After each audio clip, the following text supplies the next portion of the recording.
Karen thought she could bully her way through another noise complaint. But this time, the cop recognized her as the real nuisance.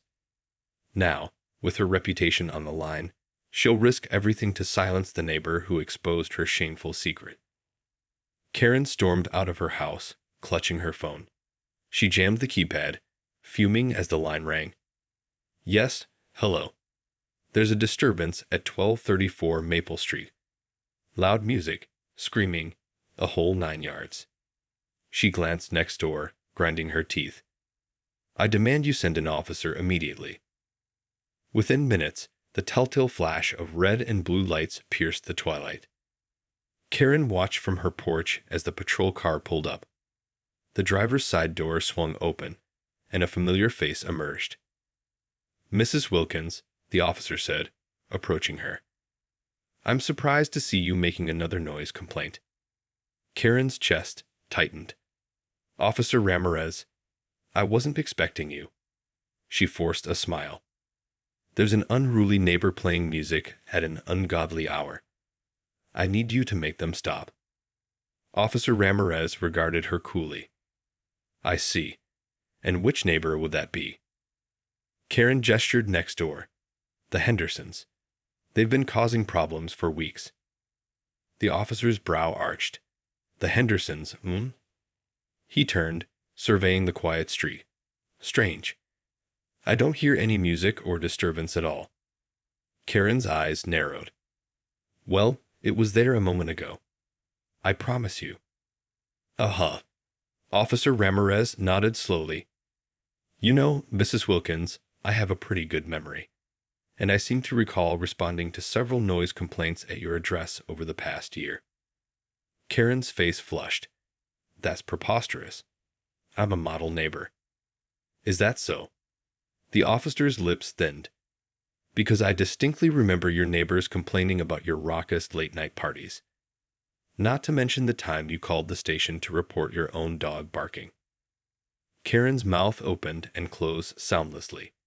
She clutched the phone, knuckles white. In fact, Officer Ramirez continued, I believe you're the one who's been causing the real disturbances around here.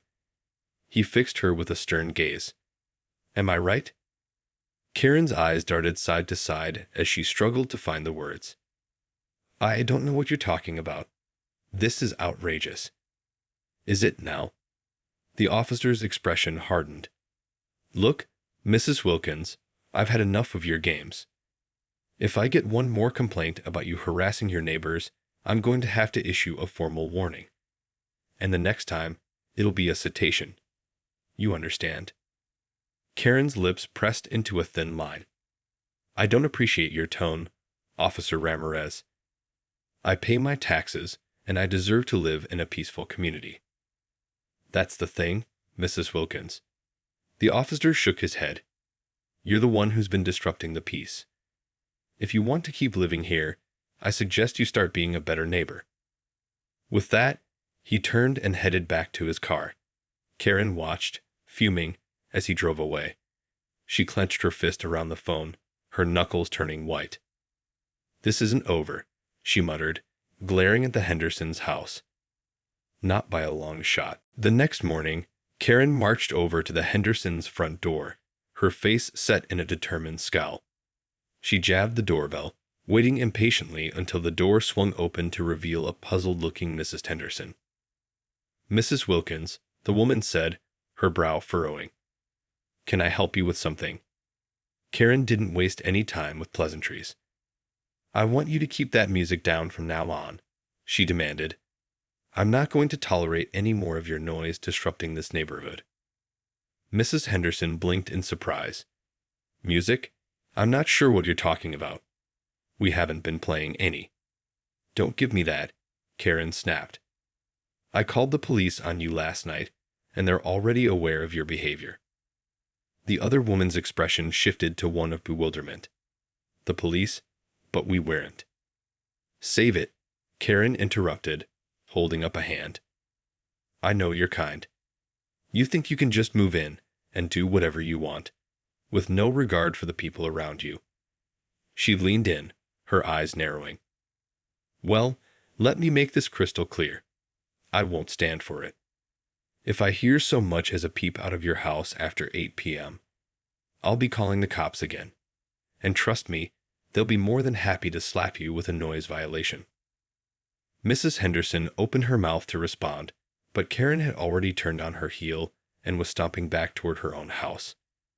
As she reached her front door, she glanced over her shoulder, a triumphant smile spreading across her face. And one more thing, she called out. If you so much as look at me the wrong way, I'll have you cited for harassment. This is my neighborhood, and I won't let you ruin it. With that, she disappeared inside, slamming the door behind her. Later that evening, as the sun began to set, Karen sat on her porch, her eyes narrowed as she watched the Hendersons house like a hawk. She was determined to catch them in the act, to prove once and for all that she was right about their disruptive behavior. But as the night wore on, the neighborhood remained eerily quiet. Karen's brow furrowed in frustration as she realized that there was no sign of any music or commotion coming from next door. This doesn't make any sense, she muttered to herself, her fingers drumming against the arm of her chair. They have to be up to something. Just then, the front door of the Hendersons' house opened, and Mrs. Henderson emerged, carrying a large box. Karen's eyes widened as she watched the woman walk down the driveway and load the box into the back of a truck. Aha! Karen exclaimed, jumping to her feet. I knew it. They're trying to skip town before the cops show up again. Without hesitation, she hurried down her own driveway and marched over to the Hendersons' house, determined to confront them. Not so fast, she yelled as Mrs. Henderson turned to face her. Where do you think you're going? Mrs. Henderson's brow furrowed in confusion. I'm sorry, Mrs. Wilkins, but I don't understand what you're... Don't play dumb with me, Karen interrupted, her voice rising in pitch. I saw you loading up that truck. You're trying to run away, aren't you? Mrs. Henderson blinked in surprise. Run away? I'm not. Save it, Karen snapped. I know exactly what you're up to, but I'm not going to let you get away with it. This is my neighborhood, and I'm not going to let you ruin it. With that, she turned and stormed back toward her own house, leaving a bewildered Mrs. Henderson in her wake. Over the next few days, Karen's obsession with the Hendersons only intensified. She spent hours poring over the neighborhood's covenants and bylaws, searching for any potential infractions she could use against them. At the same time, she kept a vigilant watch on their house, scrutinizing their every move and behavior. Each time she saw the Hendersons leaving their home, she would storm over and confront them, accusing them of everything from parking violations to disturbing the peace. But no matter how hard she tried, she couldn't seem to find any concrete evidence to back up her claims. This isn't over, she would mutter to herself after each failed attempt. I'm going to expose them for the troublemakers they are, even if it's the last thing I do.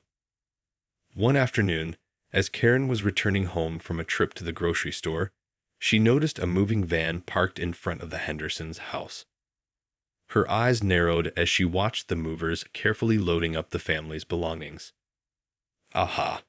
She exclaimed, a triumphant grin spreading across her face. I knew it. They're finally admitting defeat and getting out of my neighborhood. Without hesitation, she strode over to the Hendersons' front door and began pounding on it, her fist hammering against the wood. When the door finally opened, Mrs. Henderson looked up at her with a weary expression. Mrs. Wilkins, she said, her voice laced with resignation. What can I do for you?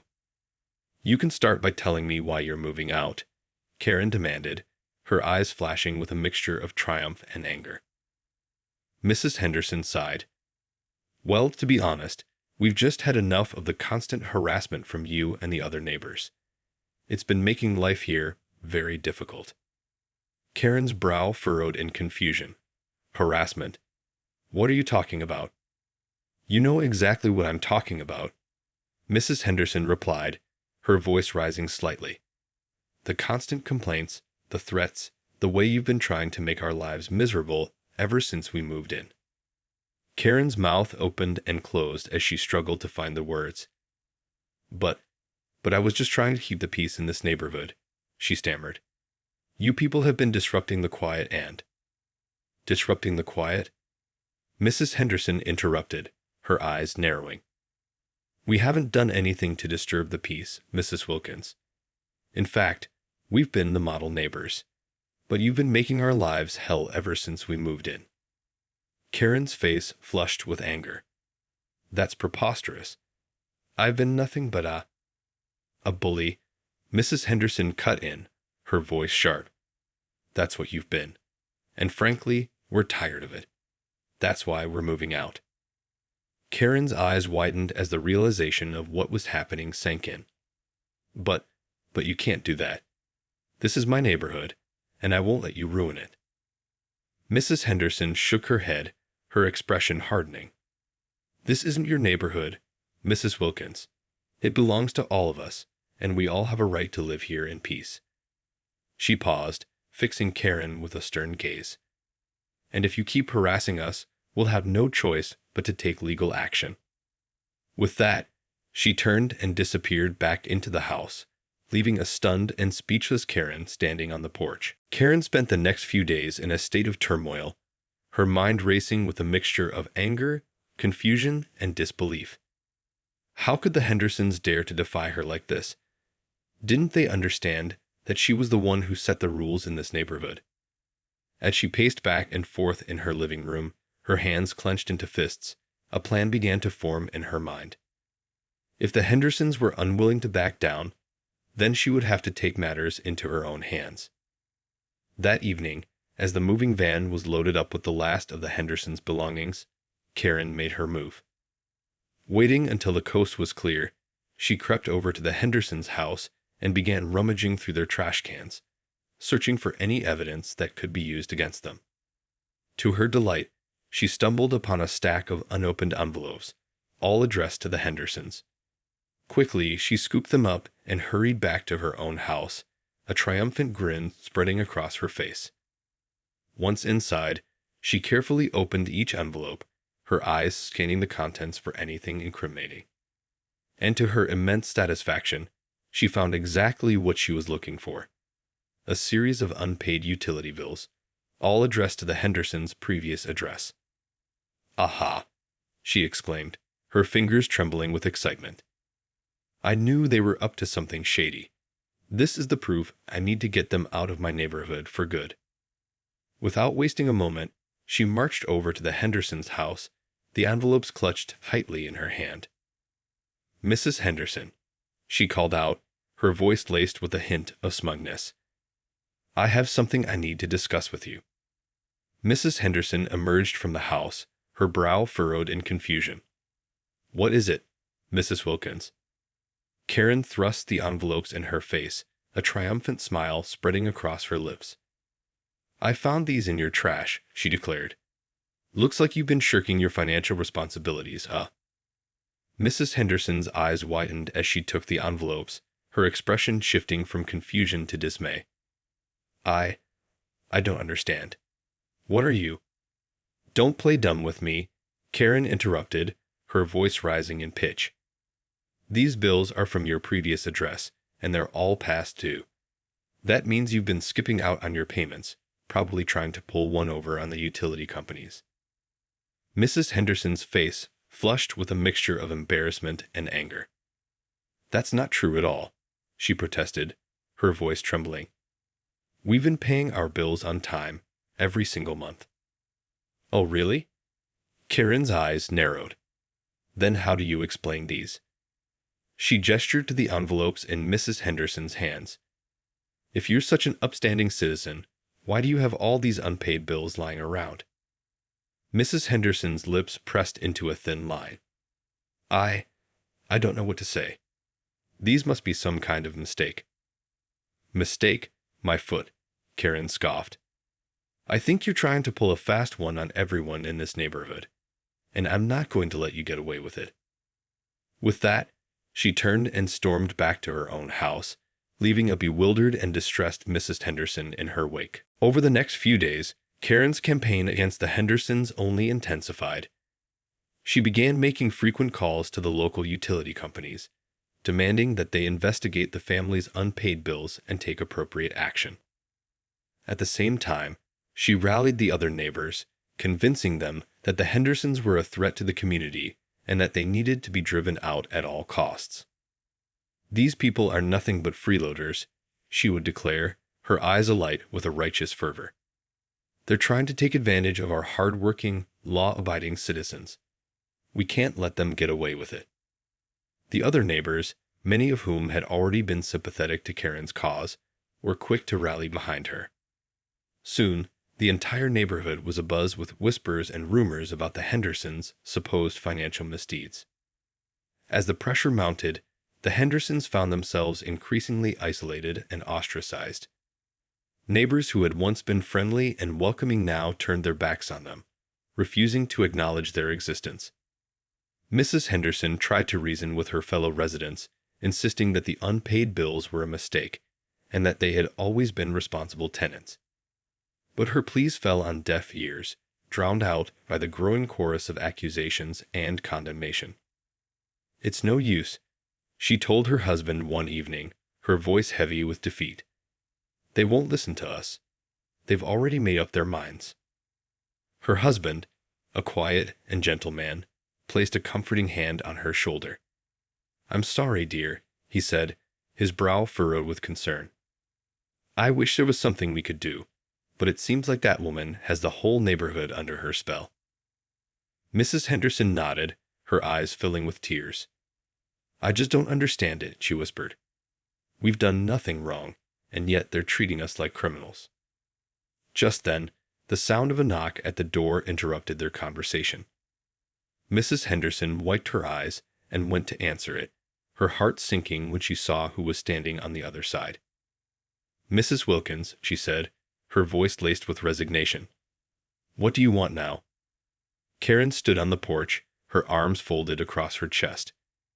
"I've just received a call from the utility companies," she said, her voice dripping with triumph. "They said you've been ignoring your bills for months, leaving the rest of us to pick up the tab." Mrs. Henderson's eyes widened in dismay. "That's not true," she protested. "We've been paying our bills on time, every single month." "Oh, really?" Karen's brow arched skeptically. "Then how do you explain these?" She held up a stack of envelopes, the same ones she had found in the Hendersons' trash. Mrs. Henderson's face flushed with anger. "I already told you, those were a mistake." "Wait. Save it," Karen interrupted, her voice sharp. "The utility companies have already cut off your service, and they're threatening to take legal action if you don't pay your outstanding bills immediately." Mrs. Henderson's shoulders slumped in defeat. But that's not fair. We've done nothing wrong." "That's not what the evidence says," Karen replied, a smug smile spreading across her face. "And I'm not going to let you freeloaders ruin this neighborhood. So I suggest you pack up and leave before things get even worse for you." With that, she turned and strode back to her own house, leaving a devastated Mrs. Henderson standing in the doorway, her heart heavy with despair. The next few days were a blur of activity for the Hendersons. With their utilities cut off and the threat of legal action looming, they were forced to scramble to find a new place to live. Mrs. Henderson spent hours on the phone, pleading with the utility companies to reconsider their decision. But no matter how much she argued and begged, they refused to budge, insisting that the outstanding bills had to be paid in full before they would restore service. Her husband, meanwhile, was scouring the classifieds and online listings, desperately searching for a rental property that they could afford on short notice. But with the sudden influx of moving expenses, their options were severely limited. As the deadline for the utility company's legal action approached, the Hendersons found themselves with no choice but to accept defeat. They reluctantly began the process of packing up their belongings, their hearts heavy with the realization that they were being forced out of their home. All the while, Karen Wilkins watched the proceedings with a smug sense of satisfaction. She had won, and she knew it. With the Hendersons gone, she would once again be the queen of the neighborhood, the undisputed ruler of her domain.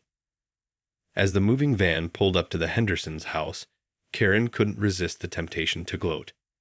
She strode over to the family, her arms folded across her chest, a triumphant smile on her face. "Well, well, well," she said, her voice dripping with condescension. "Looks like you're finally getting the message. Huh." Mrs. Henderson turned to her, her eyes red from crying. "Please, Mrs. Wilkins," she pleaded, "can't you see that this is all just a misunderstanding?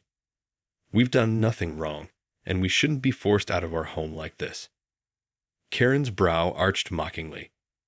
"A misunderstanding? That's rich. You people have been trying to scam the entire neighborhood from the moment you moved in. And I, for one, won't stand for it." Mrs. Henderson's face flushed with anger. "Scam? How dare you? We've been nothing but honest and hardworking, and you know it." "Oh, really?" Karen's voice dripped with sarcasm. "Then how do you explain those unpaid bills? Huh? Seems to me like you've been trying to pull a fast one on all of us." "That was a mistake." Mrs. Henderson cried, her voice cracking with emotion. "We've always paid our bills on time, and you know it. This is all just a setup, orchestrated by you and your cronies to get us out of this neighborhood." Karen's expression hardened. "A setup? Huh. Well, I've got news for you, Mrs. Henderson. This isn't a setup. It's justice. And if you think you can just waltz in here and take advantage of us, you've got another thing coming." With that, she turned and strode back to her own house, leaving the Hendersons in a state of devastation and disbelief. As the moving van drove away, carrying the Hendersons' belongings to their new, undisclosed location, Karen stood on her porch, a triumphant smile on her face. She had won, and she knew it. The Hendersons were gone, and the neighborhood was hers once again. In the weeks that followed, Karen Wilkins basked in the glow of her victory. The Hendersons were gone, and the neighborhood had returned to its former state of tranquility, or so it seemed on the surface. But Karen couldn't shake the nagging feeling that something wasn't quite right.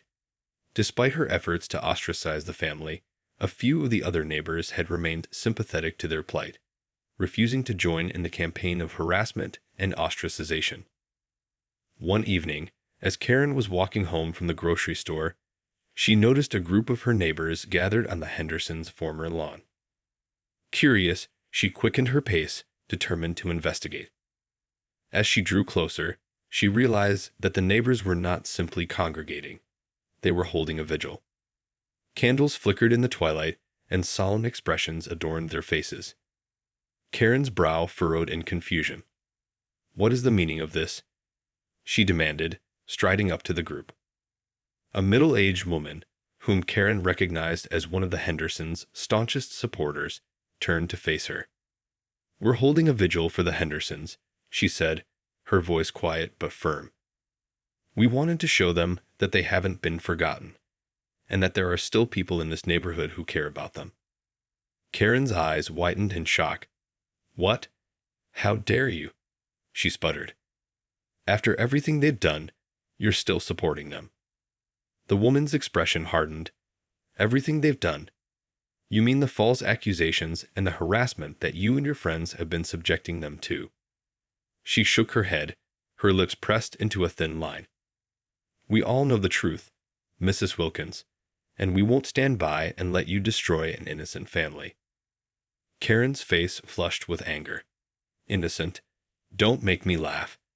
Those people were nothing but freeloaders trying to take advantage of our hard-working community." "That's not true, and you know it," the woman retorted.